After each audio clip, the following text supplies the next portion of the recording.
I am that living soul allowed to use that? Yes, I am that soul. Sure, yeah, sure. Sure, yep, yes. Are you David? I feel really coerced right now. Thank you, I appreciate that. I'm going to simply remove you from the hearing because I don't need to hear ridiculous commentary from you. Honestly, it looked like the guy wasn't in his right mind, maybe under the influence, or just acting completely strange.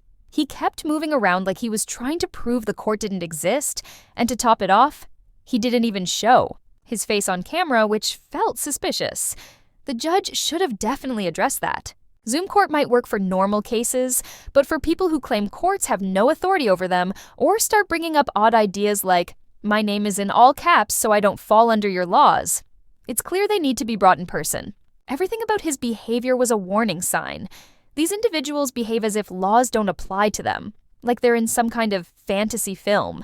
But judges have heard all this before, and they barely react now. And it's ironic. How can you say the government isn't real, yet still use public roads, services, and law enforcement that are funded by taxpayers?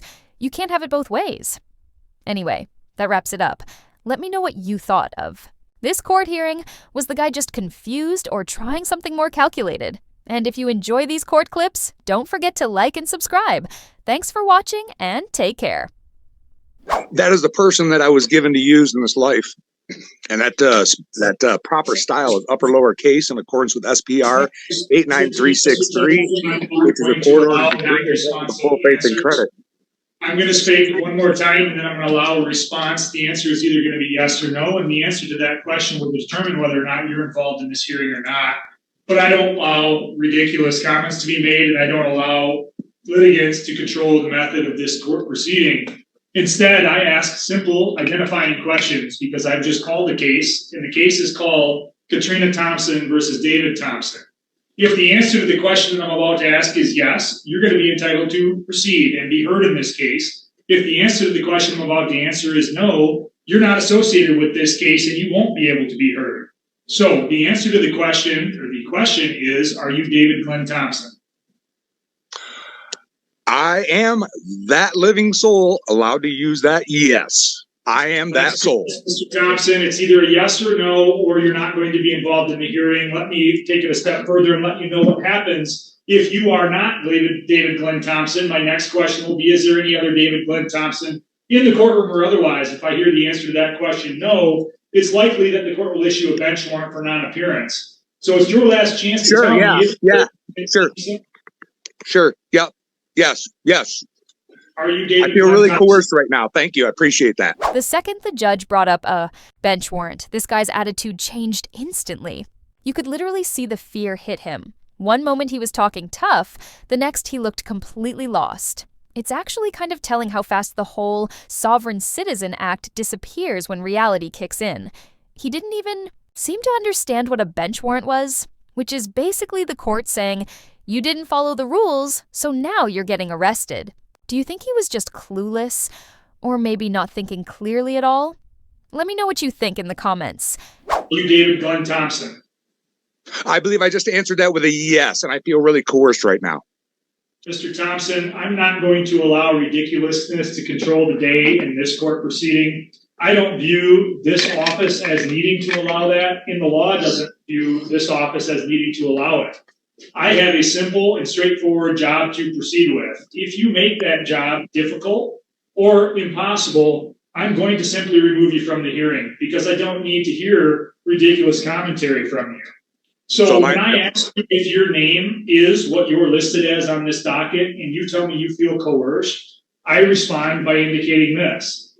You can participate in this hearing if you're reasonable. If you're not reasonable, I'm going to remove you from the hearing. Am I clear?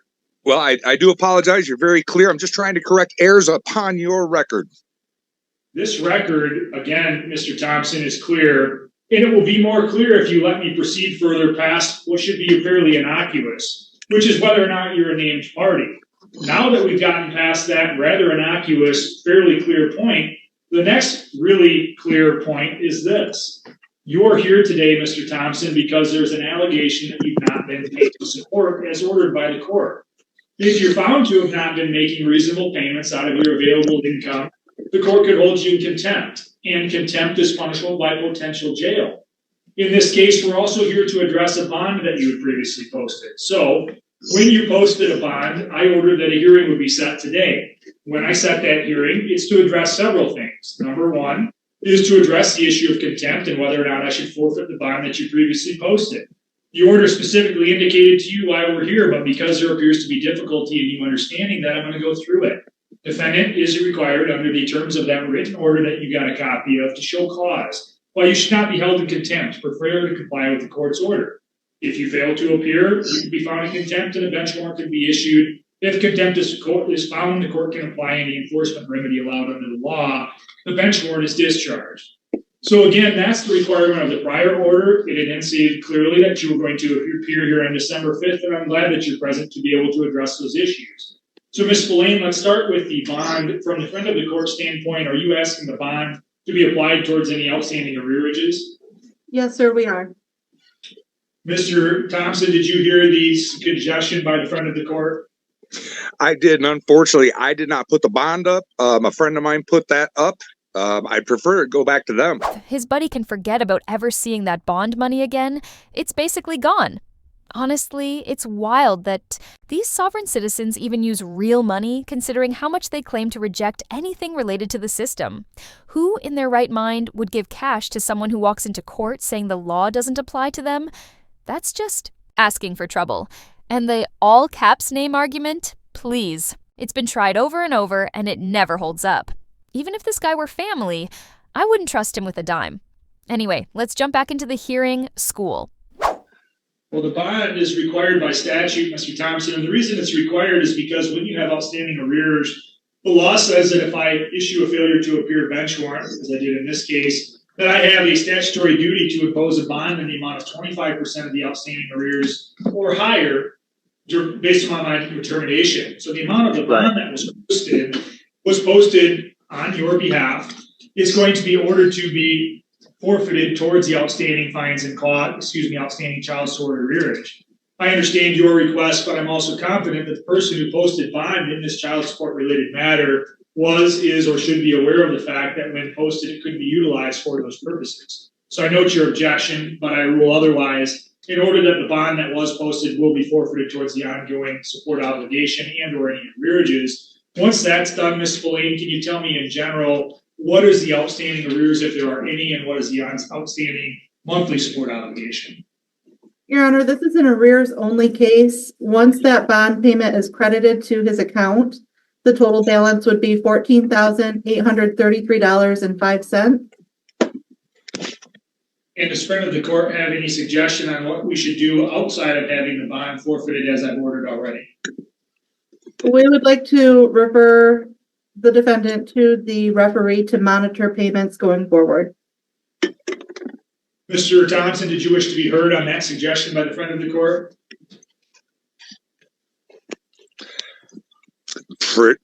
I don't even know what to say.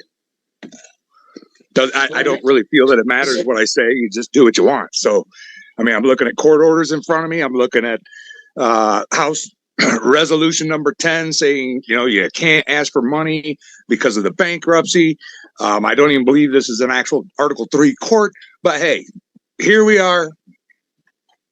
And I'd like to know what happened to the promissory note that was sent in 2017 for $20,000 gold equivalent, registered mail to Clerk Defiter, I think it is,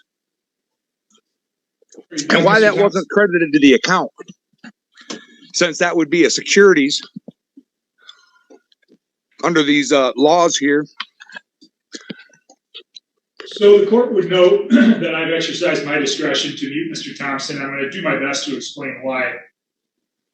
This court proceeding has started difficult. It appears to be proceeding difficult, but it's really not a difficult understanding or case to understand in terms of the background. The background is that years ago, this case was instituted. It's a 2017 case number. It was instituted as a support matter. As the Ms. Blaine just indicated, this is a support arrears only matter, which means there's no longer any support that's currently charging, but there are outstanding arrears. Arrears means, of course, that there was a prior court order, and that court order was for Mr. Thompson to pay support. Mr. Thompson either did challenge that and was found not to have a legal challenge to that amount, or he didn't challenge it. And either way, the amounts have been, for years, been determined to have been owed. The amounts have not been paid, however. And even after this $5,600 bond has now been forfeited, the total of arrears are $14,833.05. That's not an insignificant amount.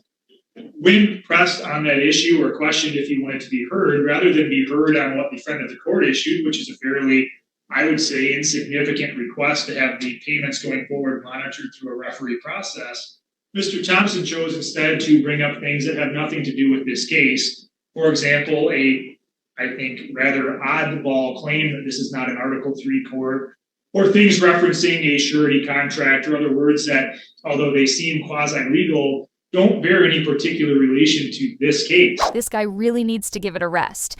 And that paper he's waving around, it probably claims the court isn't a legitimate Article III court. Like that's some magic pass to avoid accountability. Wouldn't be shocked if the next words out of his mouth are, "Your Honor, you don't have jurisdiction over me." But that's not how the legal system works. You can't just ignore the law because you don't agree with it. Honestly, this sovereign citizen stuff is getting way out of hand. It's become a nationwide issue. If they're so against everything here, why even stick around? Let me know your thoughts on this movement. Now, let's get back to the hearing. And so the court is left with the suggestion of the friend of the court on what appears to be a fairly innocuous arrears-only matter. And I keep saying fairly innocuous to the court. This is not a difficult factual determination. It's not a difficult legal determination. An order was apparently in place. It ordered Mr. Thompson to pay. He's not done so. Arrears are in the nature of almost $15,000 after the bond was applied, and yet there's claims about promissory notes, and other words that I've heard but don't understand how they have any relationship to this case. And I'm quite confident on the record that's been made so far, if I allowed Mr. Thompson to be heard further, I would become more confused, not less. And so it's important for me to note that every opportunity is given to litigants to be heard. Those limitations, some limitations on that right to be heard, are present in this case, and that is, I allow litigants to be heard if it's responsive to the question set forth. If it's not responsive or relevant to the question set forth, I don't find it helpful. And I wouldn't find it helpful if the friend of the court offered things that weren't relevant to the issues at hand either. So again, the court has exercised its discretion to bar any further oral argument by Mr. Thompson. Instead, I'm going to follow the suggestion of the friend of the court. I'm going to refer this case to the referee docket for continued maintaining and watching over whether or not these payments are made going forward. I will, of course, maintain jurisdiction over this court, over this case. I'm simply referring this case to the referee for further proceedings, and I'll also sign that order once it's presented by the friend of the court, ordering that the bond that was posted on Mr. Thompson's behalf is forfeited towards the outstanding arrears only in this matter. Do you have any questions, Ms. Boyd, on this case? No, sir. All right, thank you. The court is at recess on this matter then. But something just wasn't right with this guy. The way he kept shifting around like he was hunting for some invisible proof that the court isn't real, it was bizarre. And the fact that he never even turned on his camera, that was a huge red flag. Honestly, the judge should have called him out. Zoom hearings might be convenient, but for situations like this, especially with sovereign citizens, they really should happen in person. The moment someone starts ranting about all caps names or denying the court's authority, it's time to bring them in physically. Every move he made just made things worse. These sovereign citizen types act like the law doesn't apply to them, like they're starring in their own fantasy. Judges hear this nonsense all the time now and barely react anymore. It's just that common. It's wild how these folks reject the entire system while still using everything that system provides, from roads to public services. Make sense. Anyway, that's the end of this one. Drop your thoughts in the comments. Was this guy just out of his depth, or was he up to something? And if you're into these chaotic court moments, hit like and subscribe. Appreciate you watching. See you next time.